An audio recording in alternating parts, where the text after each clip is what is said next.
आ बैल मुझे मार। हेलो फ्रेंड्स, आप सोच रहे होंगे कि मैं क्या बात कर रहा हूँ।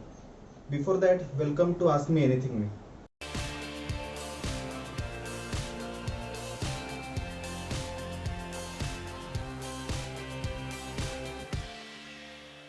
आज जो मेरा टॉपिक है वो टाइटल इसी पर भी है, आ बैल मुझे मार। आप बोलेंगे मैं क्या बोल रहा हूँ। यही तो हो रहा है। कोविड-19 के पेशेंट में जो अपना इम्यून सिस्टम है जिसके बारे में हम कहते हैं, वही हमारे अगेंस्ट काम कर रहा है। सरप्राइजिंग। आप सोच रहे हो मैं क्या बात कर रहा हूँ, यही तो फैक्ट है।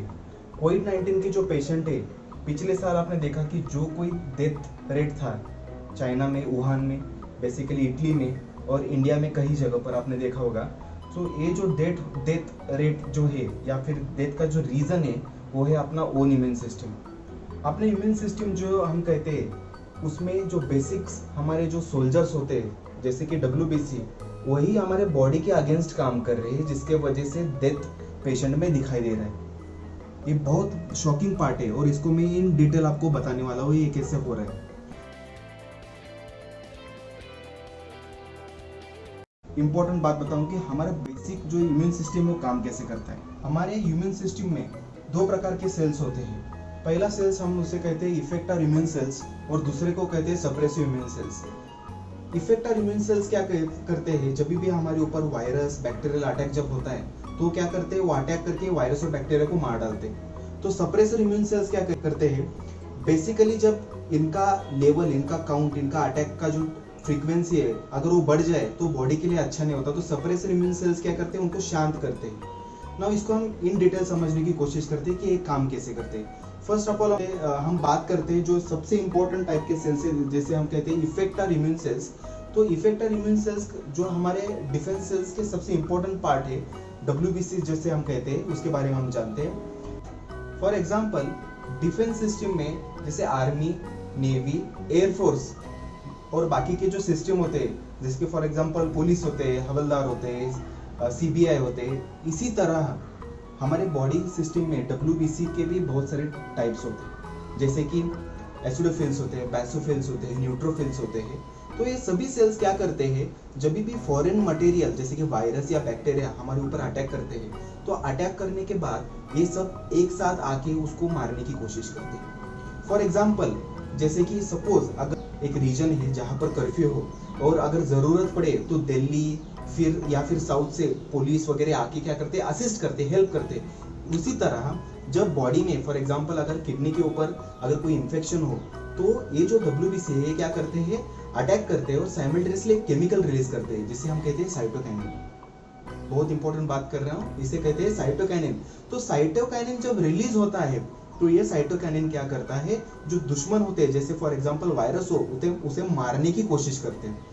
और मारने की कोशिश में वो क्या करते हैं कि सपोज उनके अगर सेना ज्यादा हो, वायरस लोड अगर ज्यादा हो तो ये क्या करते हैं, साइटोकाइनिन फिर से रिलीज करते हैं और बाकी के पूरे बॉडी में से जो अपने WBC है उसे इनवाइट करते हैं और बोलते हैं कि आओ यह जगह पर तुम्हारी जरूरत है, आके इनसे लड़ो। तो उसके वजह से क्या हो जाता है, साइटोकाइनिन कंटिन्यूअसली रिलीज होते रहते हैं। इसी दौरान क्या होता है, साइटोकाइनिन्स क्या करते हैं, अपने बाकी के जो भाई होते हैं WBC उनको इनवाइट करते हैं। फिर इन दोनों में क्या होता है, युद्ध होता है। फिर युद्ध होने के वजह से क्या हो जाता है, वायरस भी मर जाते हैं और फाइनली हम क्या करते हैं, जीतते हैं। सो यही मैकेनिज्म में क्या होता है, अपना बॉडी काम करता है। लेकिन सपोज कभी कभी क्या होता है कि ये साइटोकाइनिन रिलीज होने की वजह से बॉडी में बहुत सारे रिएक्शंस होते हैं। क्या क्या रिएक्शंस होते हैं, first of all heavy fever, second of all inflammation, मतलब बॉडी में सूजन आती है, वो बॉडी के लिए अच्छा नहीं होता। तो इसलिए अपने जो सेकंड बंधु होते हैं WBC में से, उसे सप्रेसर इम्यून सेल्स कहते हैं। वो क्या कहते हैं, बहुत हो गया है, अभी आप क्या करें, साइटोकाइनिन रिलीज करना कम कर दो क्योंकि अभी बॉडी को शांत होने की जरूरत है। तो इसी दोनों के कश्मकश में बॉडी की एक्टिविटी चलती रहती है और हम जो छोटे मोटे इन्फेक्शन होते हैं उससे हम बचते रहते हैं। लेकिन सबसे इंपॉर्टेंट बात है कि साइटोकाइनिन जो है, ओके, ये साइटोकाइनिन अगर नॉर्मल जगह पर रिलीज हो तो कोई दिक्कत नहीं। फॉर एग्जांपल अगर स्प्लीन में रिलीज हो या फिर अपने बॉडी के किडनी, लिवर इधर हो तो वो बॉडी ऑटोमेटिकली एडजस्ट कर देता है। जैसे कि फॉर एग्जांपल अगर हम कहेंगे, जैसे बाहुबली का जो हमने मूवी देखा, मूवी में हमने क्या देखा कि जो युद्ध हुआ था जो युद्ध में क्या हुआ था कि ग्राउंड था, ग्राउंड के ऊपर युद्ध हो रहा था, इसके वजह से जो नॉर्मल लोग थे उनको कुछ प्रॉब्लम नहीं हो रहा था। लेकिन वही युद्ध अगर वो किसी घर में खेले या फिर किसी के आंगन में खेले तो क्या होगा, नुकसान किसका होगा, जहां युद्ध होगा वही नुकसान होगा।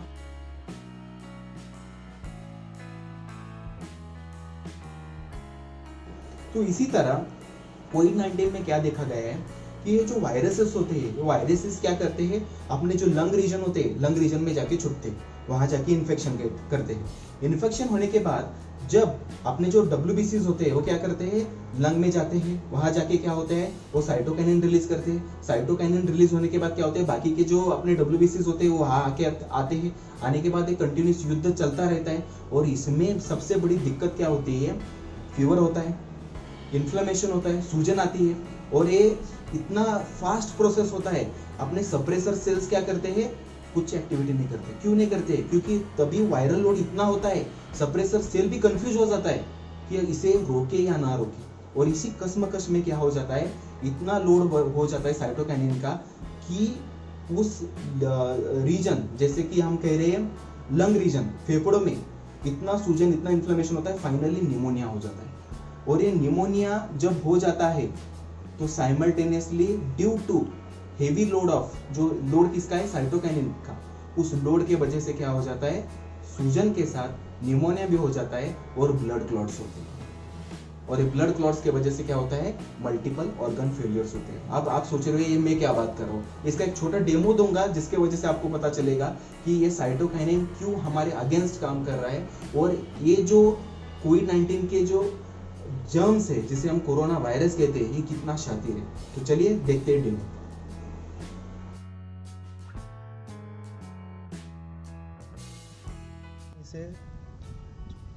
अब हम इसे समझने की कोशिश करते हैं कि स्टमक है, इसको हम क्या कहेंगे, एज अ लंग्स, और ये जो रखा है इसे हम क्या कहेंगे, इसे कहेंगे हार्ट।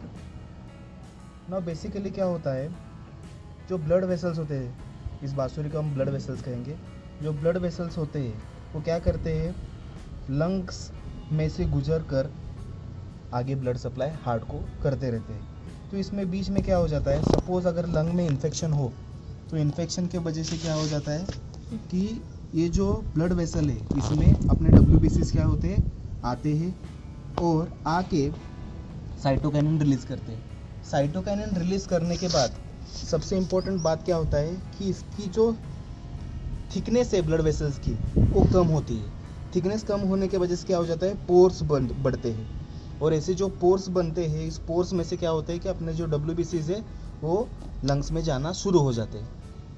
जैसे ही ऐसे प्रोसेस होने चालू हो जाता है तो वायरल लोड अगर ज़्यादा हो तो वायरल लोड ज़्यादा होने की वजह से ये जो हम लंग्स कह रहे हैं, तो लंग्स में ज़्यादा पैमाने पर साइटोकाइनिन रिलीज होता रहता है और ब्लड वेसल जो है इसका थिकनेस कम होता रहता है। The reason behind is that WBC क्या हो रहा है, इसके अंदर जा रहे हैं। और एक समय ऐसा होता है कि ये जो पोर्स है हम जो कह रहे हैं, इसका लेंथ इतना बढ़ जाता है कि ब्लड वेसल में से, ब्लड में से जो वाटर कंटेंट है वो भी क्या हो जाता है, लंग्स में जाना शुरू हो जाता है। और ऐसे होने के वजह से क्या हो जाता है, सिर्फ ब्लड वेसल्स में सेल्स बचते हैं। कौन से सेल्स बचते हैं, WBC, RBC। और ऐसे सेल्स बचने के वजह से क्या हो जाता है, इधर लिक्विड क्वांटिटी कम हो जाता है और पूरा इधर जो सिस्टम है क्लॉट होता है। क्लॉट होने की वजह से क्या हो जाएगा, आगे ब्लड नहीं जाएगा। ब्लड किसको नहीं जाएगा, हार्ट को नहीं जाएगा।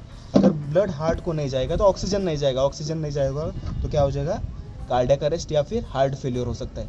अगर फॉर एग्जांपल यही ब्लड अगर लीवर को जा रहा है तो लीवर को भी क्या हो सकता है, ब्लड प्रॉब्लम हो सकता है और इसके वजह से लीवर डैमेज हो सकता है। साइमल्टेनियसली लिक्विड इसके अंदर जा रहा है, किसके अंदर जा रहा है, अब देखते हैं इसके अंदर लिक्विड किसके अंदर जा रहा है, लंग्स के अंदर जा रहा है। ओके, और लंग्स में क्या हो रहा है, पानी आ रहा है और इसे हम क्या कहेंगे, निमोनिया कहेंगे। इसका मतलब क्या हो रहा है, साइमल्टेनियसली अपने जो साइटोकाइनिन है वो साइटोकाइनिन के वजह से निमोनिया भी हो रहा है, ब्लड क्लॉट भी हो रहा है और अपने सप्रेसर सेल्स भी क्या कर रहे हैं, एक्टिविटी नहीं दिखा रहे। सो बिकॉज ऑफ दैट पहले के केसेस में ऐसे प्रॉब्लम्स दिखाई दे रहे थे, जो क्लॉटिंग हो रहा था, मल्टीपल ऑर्गन फेलियर हो रहा था, इसे हम कहते हैं साइटोकाइन स्ट्रॉम। और साइटोकाइन स्ट्रॉम के वजह से most of the death Covid के पेशेंट में दिखाई दे रहे थे। For more details you can subscribe my channel or ask anything to me.